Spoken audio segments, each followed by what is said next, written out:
really Baloo, but it must be Baloo, even though it's not spelled like Baloo. That got me thinking. I had been watching this movie a whole bunch. You guys had done the Big Brother Big Sister spiel where you had King Louie, right? I want to be like you, talk like you, walk like you. Ooh. Well, you better say you saw that ad, because it cost them a lot of money apparently to get Disney to release that clip. So all that got me thinking, let's consider these two characters as possible mentors, and let's apply the framework. And that's what we're going to do right now. I'm getting a little sleepy. Shouldn't we start back home? Mowgli, this time we're not going back. I'm taking you to a man village. But why? Because Shere Khan has returned to this part of the jungle. And he has sworn to kill you. Kill me? But why would he want to do that? He hates man. And Shere Khan is not going to allow you to grow up to become a man. Just another hunter with a gun?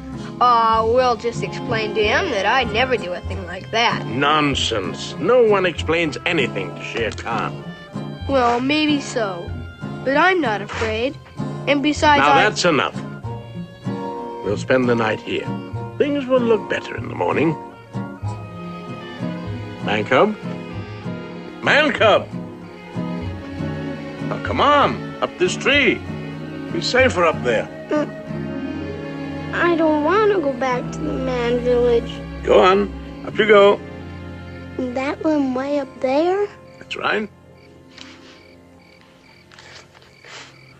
Is that all the better you can climb? It's too big around. And besides, I don't have any claws.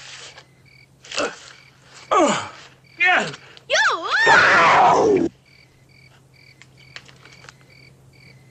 Ooh.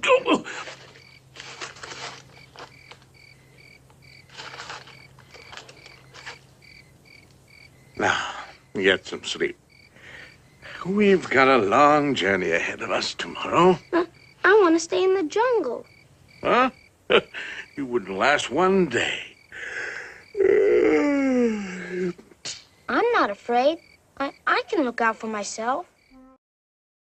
All right, let's talk about Bagheera. Does he seem like the kind of mentor you'd like to have? No? This whole back of the room is just traumatized by the fact that I'm back here.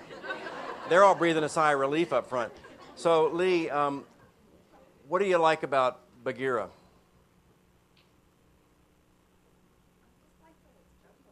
Oh, you just like this Jungle Book. That's an interesting response to a question I've never asked, which is, what do you like about Bagheera? How about this? What do people not like about what they just saw with Bagheera as a mentor?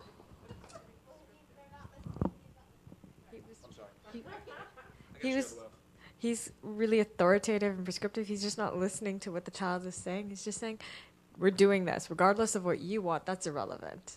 He's authoritative, prescriptive, or directive, unilateral, and he does not listen. Right? Man, you're right on. Good job. What is your name? Nice to meet you. Anybody see anything else that concerned them a little bit? He laughed at him. I'm always struck by that too. What made you? What struck you about that? Well, he didn't take him very seriously. He thought, I can't remember exactly what he had said, but he just chuckled when the boy had said something about how he was feeling. I was so struck by that too, because he's given him a completely developmentally and species inappropriate task, right? And he tries to say, I don't have long arms and claws. And he's like, shut up and climb the tree, right? And then he laughs at him. Now, we're going to see in a minute, Baloo also laughs at Mowgli, but he does it in a different way. There was something really sort of demeaning about that, right? Here's a task you can't do, and I'm laughing at you because you can't do it, even though your life's at risk. Okay. Yes? But Bagheera's number one concern is safety. He is serving an important function. But couldn't he serve it a little better if he just shifted what? What does he need to change? He needs to change his focus? And lenses. He needs to listen to what the boy is saying. And listen to the boy saying, I have these strands. I can do this, this, and this. Why don't we use this and this to climb the tree to save me from the tiger? That's awesome. So if he would just move up a little bit, be a little less goal-directed, a little more relational, which would mean learning what the kid's thinking. That would then enable them to do the shift in, I heard somebody else say purpose over here, right? Become a little bit more collaborative, move towards the middle. Yeah, awesome. Any other comments? Yes? He didn't have any faith in his abilities for the future. He said he wouldn't last a day. Wow. Jungle. No faith for any hope for the future, really. Oh, I gotta say that again. He didn't have any faith for his abilities in the future. He basically just said you wouldn't last a day in the jungle.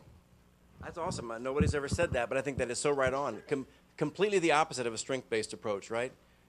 Sort of like if I let you know how helpless you are, then in fact you'll do what I'm saying. Ooh, that's kind of an ugly approach to work with kids. Any other thoughts? Okay, let's Eddie said an elephant never forgets. It's not funny. Now let's get out of here quick before anything else happens.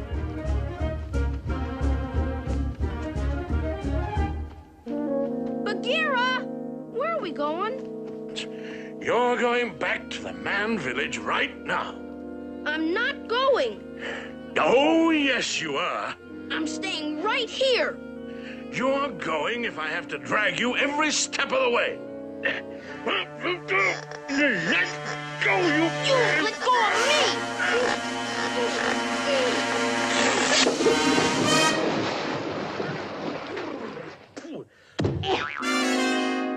Oh, that does it.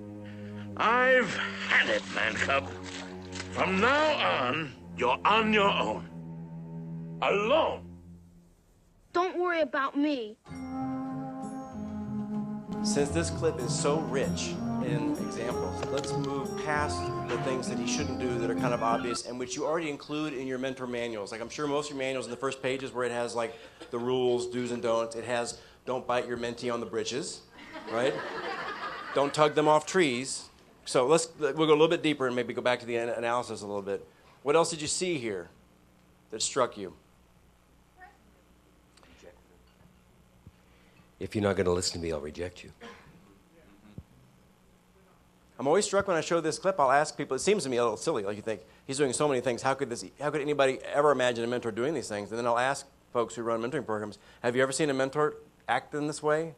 Not literally, but you know.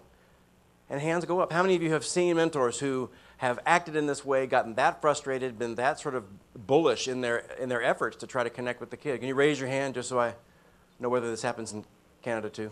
Yes. Okay. Thank you. Because if it didn't, I'd really just pack up and we'd call it a day. But since it does, we need to... Yes, ma'am. I was just going to say, he gave up. Who gave up? Bagheera, the mentor. Mm-hmm. And I think that really struck me, that he gave up and walked away. Mm-hmm. And he didn't, even though he did not like being with Bagheera, he certainly doesn't look very happy, right? And in fact, that's one of the things that really strikes me about this clip. I think one of the things, which is a lot of the kids who we provide mentors to have had similarly challenging, difficult relationships that they're coming away from. And they're bringing that sort of disappointment in prior relationships, that frustration with having been let down, demeaned, minimized, and abandoned. And so what happens next is the next mentor has to sort of confront that. Since you guys in the back have done such a great job of analyzing these questions, I won't ask you what his purpose was, because you know it's all about safety. Right? And I want to ask you how he tries to do it, because he's clearly very goal-directed. He wants to get Mowgli out of the jungle, right? But I will ask you, who's authoring this story right now? Bagheera's totally. He's the writer, right? Is it working? No. Notice notice what we call in the counseling literature displacement, right? Or how he takes those feelings he's had with his prior mentor and brings them to his next.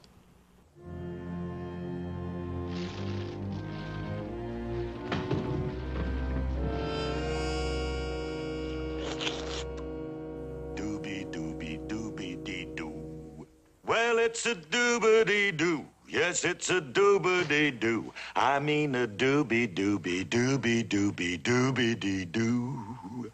And with... Well, now. Ha ha. What have we here?